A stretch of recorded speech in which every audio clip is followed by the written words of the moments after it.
नमस्कार दोस्तों, आज हम आपके सामने विज्ञान के 10 प्रश्नों का सेट लेकर उपस्थित हुए हैं। इसमें पहला प्रश्न है कि प्रकृति में सर्वाधिक पाया जाने वाला कार्बनिक यौगिक कौन सा है।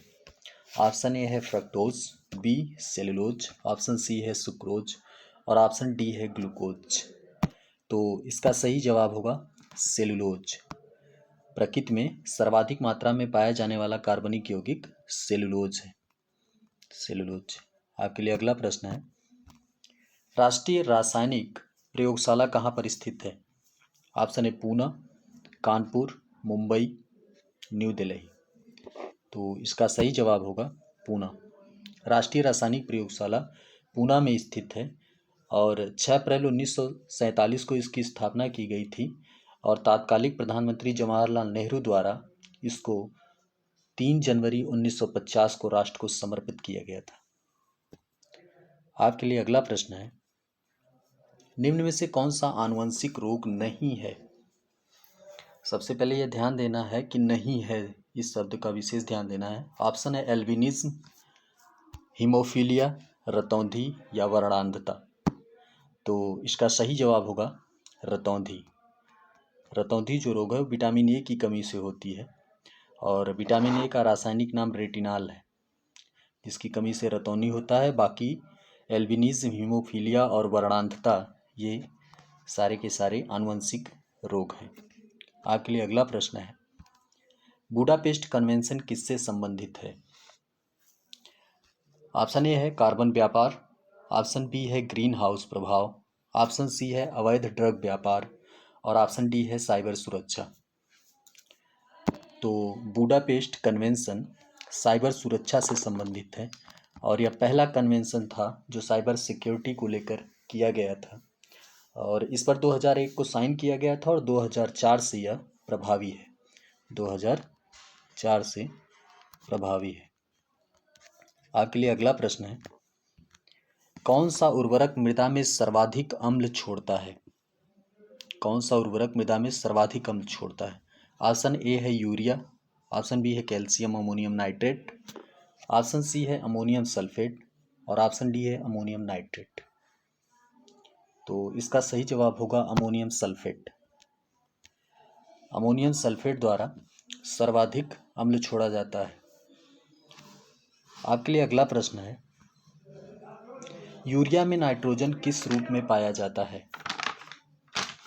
यूरिया में नाइट्रोजन किस रूप में पाया जाता है। ऑप्शन ए है नाइट्रोहाइड्रेट, ऑप्शन बी है नाइट्रेट, ऑप्शन सी है एमाइड और ऑप्शन डी है नाइट्राइट। तो इसका सही जवाब होगा amide. Amide is the right answer.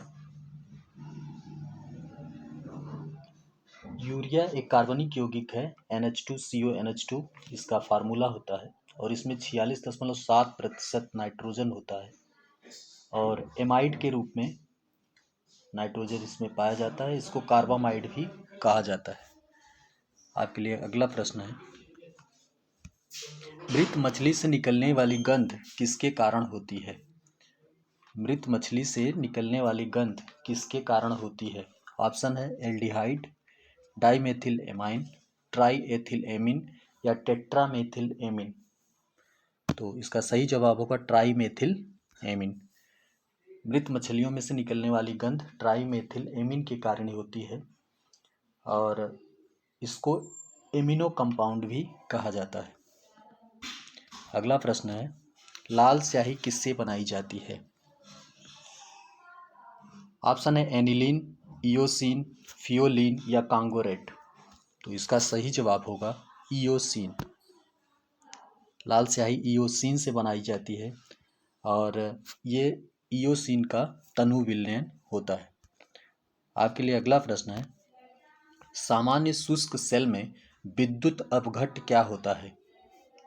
सामान्य शुष्क सेल में विद्युत अपघट्ट क्या होता है। ऑप्शन ए है अमोनियम सल्फाइड, ऑप्शन बी है अमोनियम क्लोराइड, ऑप्शन सी है अमोनियम कार्बाइड और ऑप्शन डी है अमोनियम नाइट्रेट। तो विद्युत अपघट्य का जो शुष्क सेलों में काम करता है वो है अमोनियम क्लोराइड। Ammonium chloride.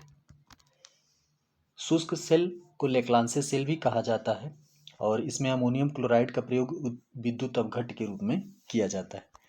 आपके लिए अगला प्रश्न है, डायनासोर किस युग में थे या किस युग में पाए जाते थे? ऑप्शन है पेलियोजोइक युग, ऑप्शन बी है सीनोजोइक युग और ऑप्शन डी है मीसोजोइक युग और लास्ट ऑप्शन है आर्कियोजोइक युग। तो इसका सही जवाब होगा मीसोजोइक युग या मीसोजोइक ईरा। मीसोजोइक ईरा में डायनासोर पाए जाते हैं। मीसोजोइक युग के क्रिटेशियस काल में डायनासोर का जन्म हुआ था। तो विज्ञान के 10 प्रश्नों की सीरीज यहीं समाप्त होती है और जल्द ही हम करंट अफेयर के 10 प्रश्नों की सीरीज लेके आपके सामने उपस्थित होंगे। तब तक के लिए नमस्कार।